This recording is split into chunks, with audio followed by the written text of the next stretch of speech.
नबी या नबी हर दिल आछो तुम्हें या नबी हर दिल आछो तुम्हें या नबी ईमाने एक ने या नबी ईमाने एक ने या नबी आजने कुराने या नबी आजने कुराने या नबी आरशे पारशे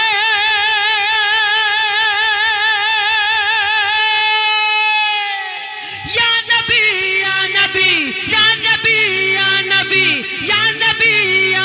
नाराए ताकबीर माशाআল্লাহ এরকম খুব গজল ভাই সেই একটা আজকে আমার উস্তাদকে পেয়েছি এক জায়গায় দেখেছিলাম ওই রকম ফটফট করে আওয়াজ করে একটা পুলিশ তাকে ধরে কিছু করিনি ওই মাথাটা ধরে আর ওই কানের গোড়ায় ওই সাইলেন্সার পাইপের ওইখানে দিয়ে আর বলে এবারে ফটফট কর দেয় কিরকম লাগে একটা কত মানুষের কত অসুবিধা রাস্তা দিয়ে একটা হার্টের পেশেন্ট যেতে পারে নাকি হার্টের হয় না এরকম আর তার যদি বুকের গোড়ায় গিয়ে ফাটাস করে বাজে কি হয়তো সে মরে যাবে তো আল্লাহ হিদায়াত দিক আল্লাহ বুঝদান করুন হারি দিলে তোমরা ভাই একটু লাগিয়ে আর বসে যাও আমি বেশি নড়ানড়ি করবো না ঠিক আছে এই দাঁড়িয়ে আছে এইখানে একবার দেখো ঠিক আছে সেটিং হয়ে গেছে হ্যাঁ ঠিক আছে হ্যাঁ মেন লোক অনেক হয়ে গেছে তো কি করা যাবে কিছু করার নেই তুমি একটু পিছনে যাও তো তুমি এদিকটা সরে এসো हर दिल आछो तुम्हें या नबी हर दिल आछो तुम्हें या नबी हर दिल आछो तुम्हें या नबी हर दिल आछो तुम्हें या नबी हर दिल आछो तुम्हें या नबी हर दिल आछो तुम्हें या नबी हर दिल आछो तुम्हें या नबी हर दिल आछो तुम्हें या नबी ईमाने एक ने या नबी ईमाने एक ने या नबी आजने कुराने या नबी आजने कुराने या नबी आरशे पारशे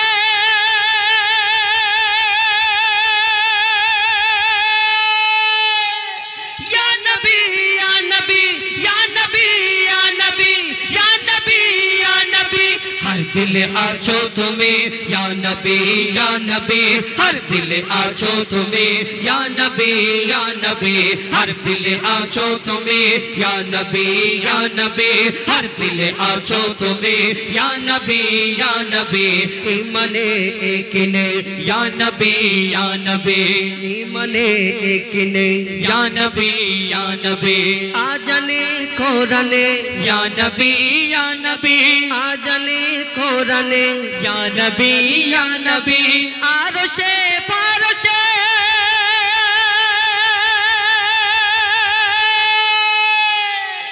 या नबी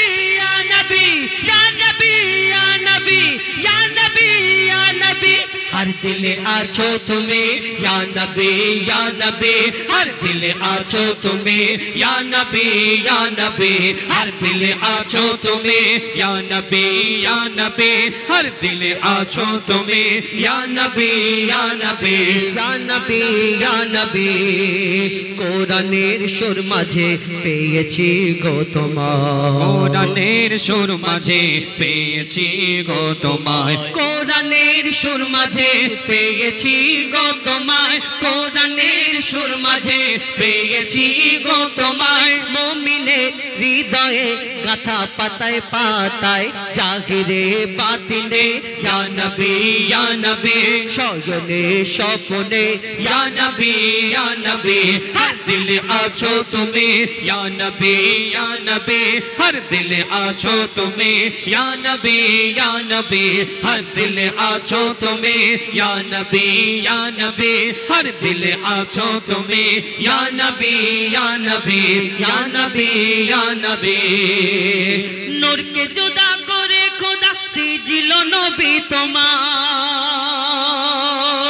नूर के जुदा करे खुदा सिजिलो नबी তোমায় नूर के নূরকে জুদা করে খোদা সেজিল নবী তোমায়, নূরকে জুদা করে খোদা সেজিল নবী তোমায়, নূরকে জুদা করে খোদা সেজিল নবী তোমায়। তোমার নামের বরকত রহমত ঝরে দুনিয়ায়, তুমি নূরে নূরানি ইয়া নবী ইয়া নবী, তুমি যে সোনার খনি ইয়া নবী ইয়া নবী, হর দিলে আছো তুমি ইয়া নবী ইয়া নবী, হর দিলে আছো তুমি ইয়া নবী ইয়া নবী ইয়া নবী ইয়া নবী। মুক্তা মতি চাঁদি সোনা আমি কিছুই চাহি না। আমাদের যদি একদিকে মুক্তা মতি চাঁদি সোনা হীরা গহনা যদি ভর্তি করে দেওয়া যায়, আর একদিকে আমাদের বলা যদি হয় যে তুমি এই দিকে যাবে না ওই দিকে যাবে, একদিকে মদিনা থাকে কাবা শরীফ মদিনা শরীফ একদিকে যদি থাকে, আর একদিকে মুক্তামতি চাঁদি সোনা যদি ভর্তি করে রাখা যায়, যারা সত্যিকারের আল্লাহ রসুলকে ভালোবাসে আল্লাহকে ভালোবাসে এই দুনিয়াতে সে কোনোদিন এই দিকে যাবে না। মুক্তামতি চাঁদি সোনা এসব নিতে যাবে, সে জানে এটা নিতে গেলে আল্লাহর যদি হুকুম হয় আমার এই পর্যন্ত যদি জীবনটা শেষ হয়ে যায় হয়তো আমার ওইটাও নেওয়া হবে না, আর এই পুণ্যটা আমার হবে না। কেন? এই দুনিয়াতে সেইগুলোই তো সব কিছু। যে আল্লাহকে রাজি করতে পারলো, আল্লাহ রসুলকে ভালোবাসলো, মহব্বত করলো এই দুনিয়াতে, তার জন্য এর থেকে বড় আর ধন সম্পদ দুনিয়াতে আর কেউ নেই, কিছু নেই। কবি ছন্দের মাধ্যমে আরো কে লিখছে দেখুন, মুক্তামতি চাঁদি সোনা আমি কিছুই চাহি না, মুক্তামতি চাঁদি সোনা আমি কিছুই চাহি না, মুক্তামতি চাঁদি সোনা আমি কিছুই চাহি না, মুক্তামতি চাঁদি সোনা আমি কিছুই চাহি না। নয়ন ভরে দেখবো শুধু সোনার ওই মদিনা, মুজিবুলের মন টানে ইয়া নবী ইয়া নবী, তুমি ধ্যানে আর জ্ঞানে ইয়া নবী ইয়া নবী, হর দিলে আছো তুমি ইয়া নবী ইয়া নবী, হর দিলে আছো তুমি ইয়া নবী ইয়া নবী, হর দিলে আছো তুমি ইয়া নবী ইয়া নবী, হর দিলে আছো তুমি ইয়া নবী ইয়া নবী, হর দিলে আছো তুমি ইয়া নবী ইয়া নবী, হর দিলে আছো তুমি ইয়া নবী ইয়া নবী, হর দিলে আছো তুমি ইয়া নবী ইয়া নবী, হর দিলে আছো তুমি ইয়া নবী ইয়া নবী, ইয়া নবী ইয়া নবী, ইয়া নবী ইয়া নবী, ইয়া নবী ইয়া নবী। শুন আমার ভাইদের ফরমাইশ মোতাবিক গজল, এটা উর্দু গজল বল, হ্যাঁ এটা উর্দু গজল বলি। তো এখন তারপরে ইনশাল্লাহ আমরা আপনাদের মনের মতো ঘটনামূলক গজল তুলে ধরব। হ্যাঁ হ্যাঁ ওই তো একটা না একটা ঘটনা বলছি, একটা আবার ঘুরিয়ে ফিরিয়ে বলছি, ঠিক আছে তো নাকি? মা বড় মার লোক নেই তো, ওটা কালামকে লাগে। তো এখন আপনাদের সঙ্গে আমরা ঘটনামূলক গজল তুলে ধরলাম, এবং আমার এখানে সবাইয়ের কি হলো, এখানে আমাদের বলা হয়েছে ঘটনা এবং সব রকম কবিতামূলক গজল সব রকম মিলিয়ে মিলিয়ে বলার জন্য, আর আমরা ওই রকমই প্রথম থেকেই গাচ্ছি। ইনশাল্লাহ আপনাদের আরও যদি কোনো অসুবিধা থাকে বলবেন, ইনশাল্লাহ আপনাদের মনের মতো কিছু গজল শোনানোর চেষ্টা করবে ইনশাল্লাহ। একটা ঘটনা আর একটা কবিতামূলক সব রকম শোনানোর চেষ্টা করব। এবং আমার ভাই যেটা ফরমাইশ করেছেন তুমি তৌহিদ ফুলের মালা, ওটা গাইবো ইনশাল্লাহ, গেয়ে শোনাবো এর শেষের দিকে। কেন গাইলে পালাবে, আমি ওই কারণে গাইবো না, একটুখানি পরে গাইবো। তো এখন ছোট্ট করে একটা ঘটনামূলক গজল তুলে ধরি আমার মা বোনেদের জন্য। আমার মা বোনেদের জন্য একটা ঘটনামূলক গজল বলি। কেন ইতিপূর্বে শুনেন আপনারা কবিতামূলক একটি গজল আমার কমিটির ভাইদের ফরমাইশ, ইয়া নবী মোহাম্মদ এবং হার দিলে আছো তুমি ইয়া নবী ইয়া নবী। এখন আপনাদের সঙ্গে একটা গজল শোনাই মা ফাতেমার ঘটনা। মা ফাতেমার ঘটনা কি? হজরতে আলী কারামুল্লাহ ওয়াজহু আমরা সকলে জানি আল্লাহ রসুলের সাহাবা, আল্লাহ রসুলের জামাই, দয়ের নবী মা ফাতেমা, দয়ের নবী নন্দিনী, নবীর বেটি নবী নন্দিনী মা ফাতেমা, তানার সঙ্গে বিয়ে হয়েছিল হজরতে আলী আমরা সকলে জানি। কিন্তু এই হজরতে আলী এবং মা ফাতেমা তানাদের জীবনে অনেক ঘটনা শুনেছেন। কেঠুরিয়ার বিবি, কতজনে আবার ওই কি বলে ইহুদি নারী, অনেক ঘটনা। কিন্তু আমি তানাদের জীবনী থেকে একটা, হজরতে আলী এবং মা ফাতেমার জীবনী থেকে একটা ঘটনা আপনাদের সম্মুখে তুলে ধরবো। আমার এখানে মা বোনেদের ফায়দার জন্য মন দিয়ে শুনতে হবে, বুঝতে হবে। যদি আপনারা বোঝেন তাহলে এতে কিন্তু ফায়দা হবে। আর যদি মনে করেন না তোমরা তোমাদের বলে যাও, আমরা আমাদের গল্প করব, তাহলে কিন্তু ফায়দা হবে না। আমি আপনাদের সম্মুখে তুলে ধরবো কিছু শিক্ষামূলক কথা সুরের মাধ্যমে। কি ঘটনা? একদিন হজরতে আলী যুদ্ধে যাবে, রেডি হচ্ছে। মা ফাতেমা তানা সব কিছু রেডি করে দিচ্ছে, ইন্তেজাম করে দিচ্ছে। করে দেওয়ার পরে মা ফাতেমা বলছে, স্বামী গো, আমার একটা আবেদন, একটা আবদার ছিল, যদি আপনি পূরণ করেন তাহলে খুশি হব। আপনি যখন যুদ্ধ থেকে ফিরবেন, যদি সম্ভব হয় তাহলে আপনি আমার জন্য একটা নতুন পোশাক নিয়ে আসবেন, নতুন জামা নিয়ে আসবেন। কেন? আমি যেইগুলো পরি, যেইগুলো ইউজ করি, সেইগুলো একটুখানি খারাপ হয়ে গেছে। কেন? আমরা ঈদের সময়, আমার এখন ডিজিটাল যুগ, বর্তমানে নারীরা তো সব ডিজিটাল হয়ে যাচ্ছে। ঈদের সময় 4টে যদি জামা হয়, আবার স্বামীকে বলবে ওদের বউরা দেখেছে 5টা করে নিয়েছে, আমার 4টে হয়েছে, এরকম বলে। কিন্তু তানারা প্রয়োজনের বেশি নিতেন না। তো মা ফাতেমা তিনি যখন জামাটা চেয়েছেন, তখন হজরতে আলীর মনটা একটু খারাপ হয়ে গেছিল। কেন?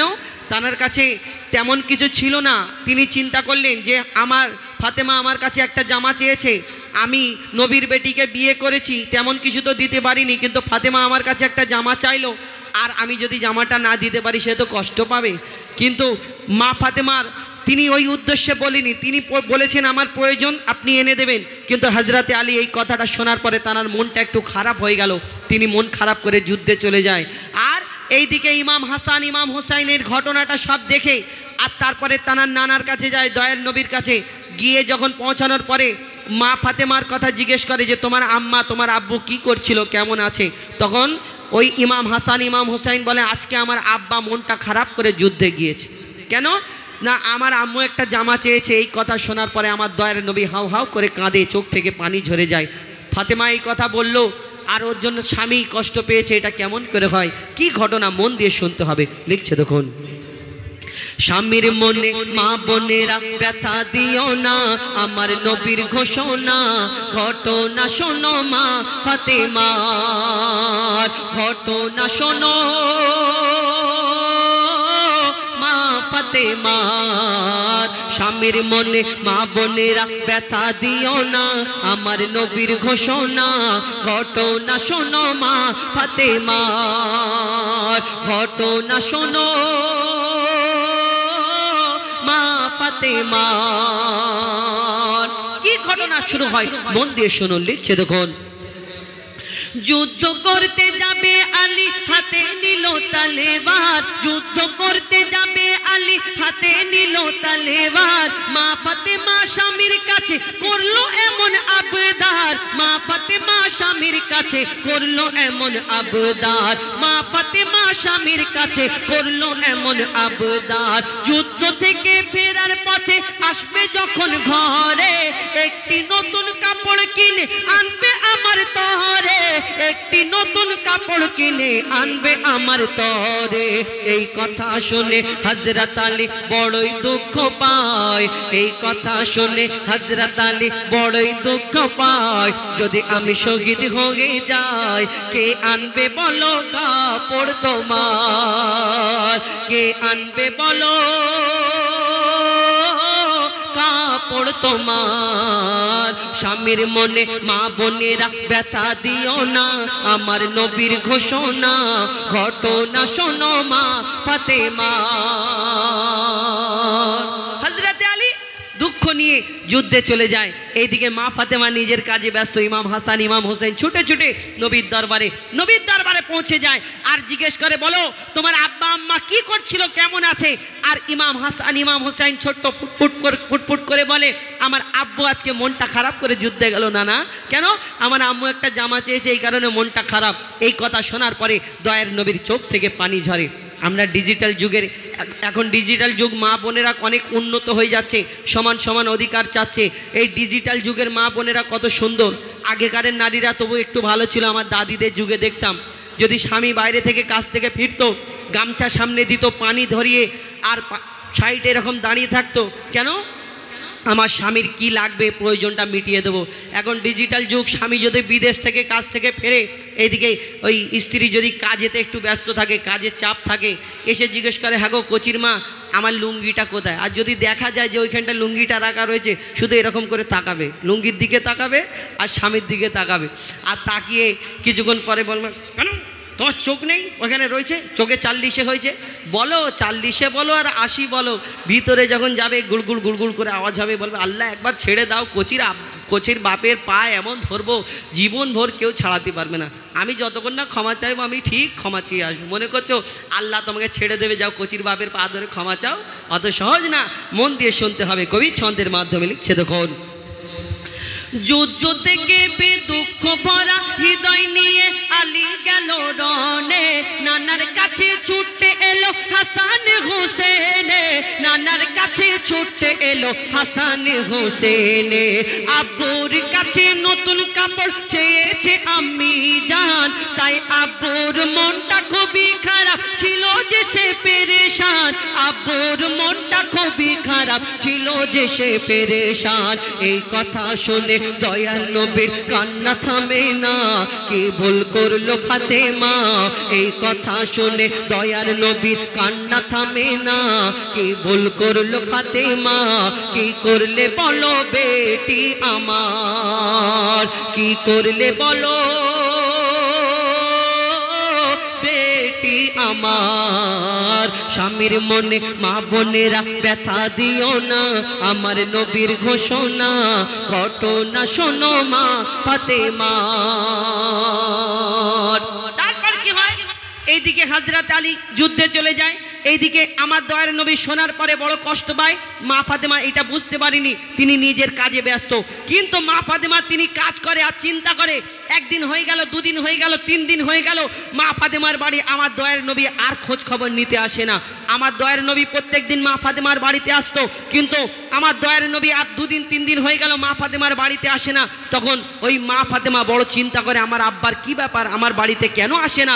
মা ফাতেমা ছুটে ছুটে আমার দয়ার নবীর দরবারে পৌঁছে যায়। দয়ার নবীর সামনে গিয়ে হাজির হবার সঙ্গে সঙ্গে আমার দয়ার নবী অন্যদিকে তাকিয়ে অন্যদিকে ফিরে যায়, মা ফাতেমার দিকে চেয়েও দেখে না। আপনারা কি ভাবছেন, স্বামীর মনে কষ্ট দিয়ে আবার ক্ষমা চেয়ে আল্লাহ ওই ক্ষমা করে দেবে? অত সহজ নয়। এই দুনিয়াতে মা ফাতেমার দিকে আমার দয়ার নবী আর তাকিয়ে দেখে না, কেন তিনি স্বামীর মনে কষ্ট দিয়েছে। তারপর কি ঘটনা হয় কবি ছন্দের মাধ্যমে লিখছে দেখুন, মা ফাতেমা যার মুখ না দেখে ঘুমাতো না দয়ার নবীজি আমার, যার মুখ না দেখে ঘুমাতো না দয়ার নবীজি আমার। রাতের পরে রাত কেটে যায় মুখ দেখে না ফাতেমার, রাতের পরে রাত কেটে যায় মুখ দেখে না ফাতেমার। মা ফাতেমা ছুটে এলো আব্বা জানের কাছে, মা ফাতেমা ছুটে এলো আব্বা জানের কাছে, তবু বেটির মুখ দেখে না পেছন ফিরে আছে, তবু বেটির মুখ দেখে না পেছন ফিরে আছে। বলছে নবী ওগো বেটি বাড়ি চলে যাও, বলছে নবী ওগো বেটি বাড়ি চলে যাও, আগে স্বামীর কাছে ক্ষমা চাও, তবে করবে ক্ষমা আল্লাহ আমার, তবে করবে ক্ষমা আল্লাহ আমার। স্বামীর মনে মা বোনেরা ব্যথা দিও না, আমার নবীর ঘোষণা ঘটনা শোনো মা ফাতেমা। মা ফাতেমা কাঁদতে কাঁদতে বাড়িতে চলে যায়, দরজা বন্ধ করে দিয়ে স্বামীর আসার অপেক্ষা করে, কখন আমার স্বামী আসবে। আমি যতক্ষণ না ক্ষমা চাইবো আমার মনটা ছটফট করে।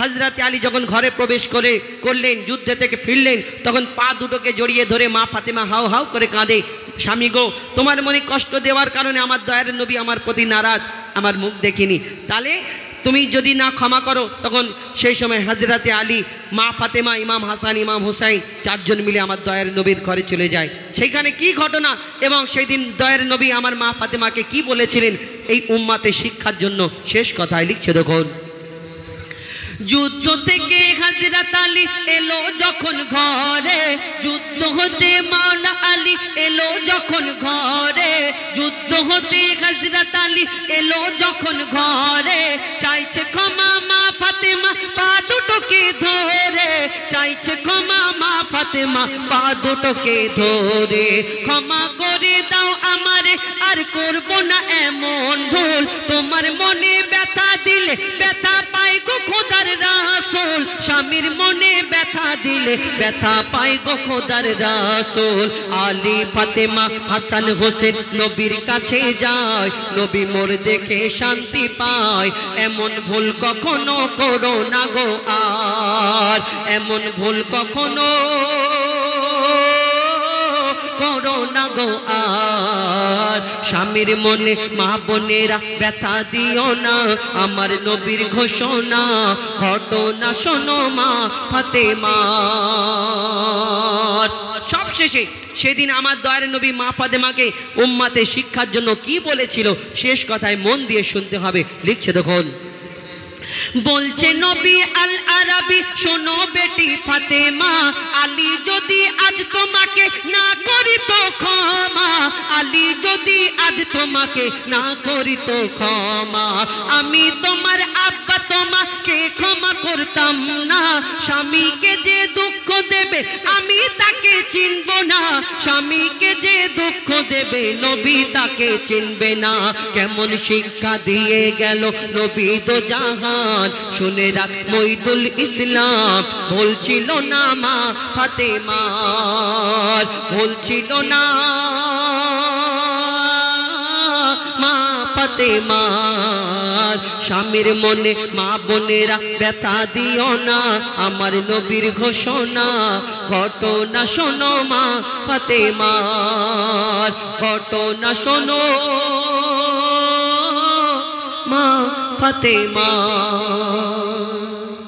একটা ঘটনামূলক গজল শোনালাম আমার এখানে দাদাদের অনুরোধ একটা ঘটনা একটা কবিতামূলক শোনানোর জন্য যাই হোক এই ঘটনা থেকে আমাদের কিছু শিক্ষা নিতে হবে এই ডিজিটাল যুগ মা বোনেরা কত পরিবর্তন হয়ে যাচ্ছে কতজন উঠে উঠে চলে যাচ্ছে তার মানে এনারা ওই গন্ডগোল করে ওই কারণে তো মা ফাতেমা এই ঘটনা থেকে এটাই শিক্ষা যে স্বামীকে আল্লাহ কি মর্যাদা দিয়েছেন আমার দয়ার নবী এই কথা বলেছেন আমরা দেখবেন আমি পুরুষ বেটা ছেলে আমার মায়ের খেদমত যতদিন মা বেঁচে থাকবে করতে পারবো আমার মায়ের পায়ের তলায় জান্নাত কিন্তু একটা বেটা ছেলে করবে কিন্তু একটা মেয়ে কতদিন করতে পারবে তার বিয়ে হয়ে যাবে না 20 বছর কিন্তু সেই শ্বশুর বাড়ি চলে যাবে অনলাইনে তো আর মা বাপের খেদমত হয় না এখন অনলাইনে সব কিছু হয় না কিন্তু আল্লাহ এই নারীদেরকে কত সুবর্ণ অফার দিল যেটা হলো ও নারী তুমি শুনে রাখো এই তোমার বিয়ের পরে তুমি যখন শ্বশুর বাড়ি চলে যাবে আর একটা রাস্তা তোমার জন্য খুলে যায় সেটা হলো তোমার স্বামী তোমার স্বামীর খেদমত করে যদি তুমি রাজি করতে পারো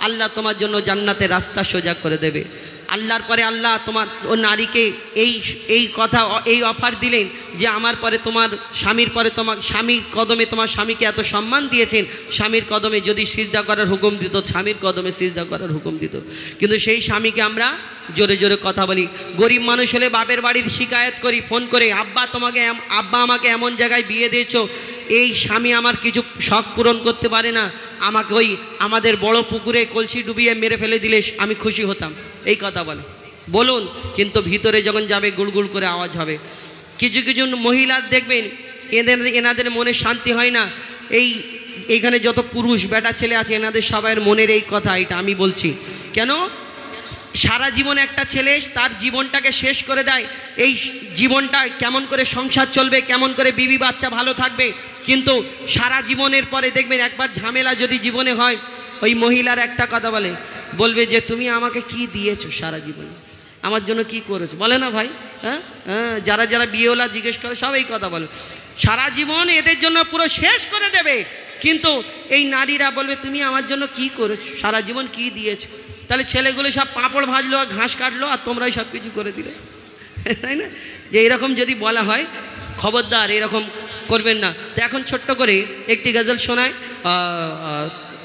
কবিতামূলক তারপরে আবার ঘটনামূলক গজল শোনানোর চেষ্টা করবে লিখছে দেখুন আল্লাহ আল্লাহ বল রে মাঝি আল্লাহ আল্লাহ বল আল্লাহ আল্লাহ বল রে মাঝি আল্লাহ আল্লাহ বল আল্লাহ আল্লাহ বল রে মাঝি আল্লাহ আল্লাহ বল আল্লাহ আল্লাহ বল রে মাঝি আল্লাহ আল্লাহ বল আল্লাহ আল্লাহ বল রে মাঝি আল্লাহ আল্লাহ বল আল্লাহ আল্লাহ বল রে মাঝি আল্লাহ আল্লাহ বল পড়ে বিসমিল্লাহ ও মাঝি পড়ে বিসমিল্লাহ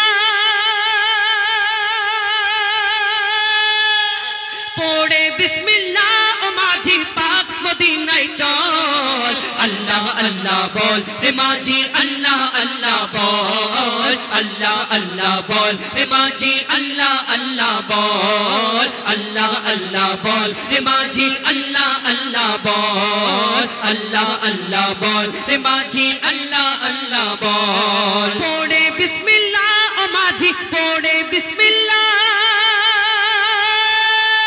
পড়ে বিসমিল্লাহ ও মাঝি পাক মদিনায় চল আল্লাহ আল্লাহ বল রে মাঝি আল্লাহ আল্লাহ বল আল্লাহ আল্লাহ বল রে মাঝি আল্লাহ আল্লাহ বল আল্লাহ আল্লাহ বল রে মাঝি আল্লাহ আল্লাহ বল আল্লাহ আল্লাহ বল রে মাঝি আল্লাহ আল্লাহ বল পাক কলেমা পড়তে পড়তে দেনা রে পাল তুলে মাঝি দেনা রে পাল তুলে পাক কলেমা পড়তে পড়তে দেনা রে পাল তুলে মাঝি দেনা রে পাল তুলে মদিনাতে পৌঁছে দে রে আমায় যে কোনো হালে মাঝি আমায় যে কোনো হালে ডুববে না তো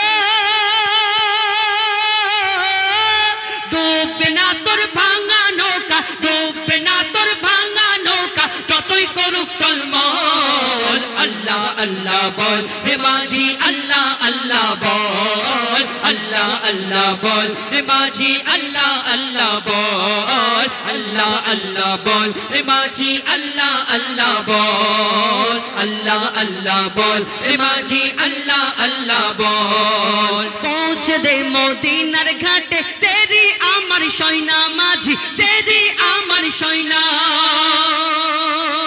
পৌঁছে দে মদিনার ঘাটে তেরি আমার সৈনা মাঝি তেরি আমার সৈনা মনটা আমার ছটফট করে মনটা আমার ছটফট করে মনটা আমার ছটফট করে সবর মনে হয় না মাঝি সবর মনে হয় না মঈদুল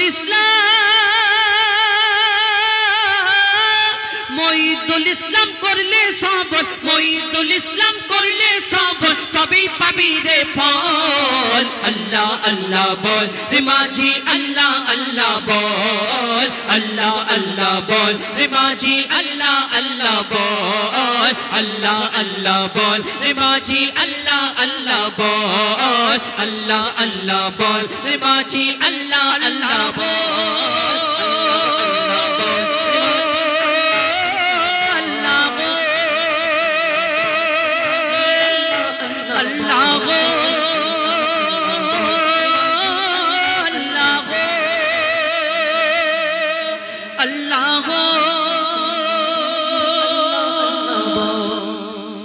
সব তকবীর দেওয়ার লোকগুলো সব গায়েব হয়ে গেছে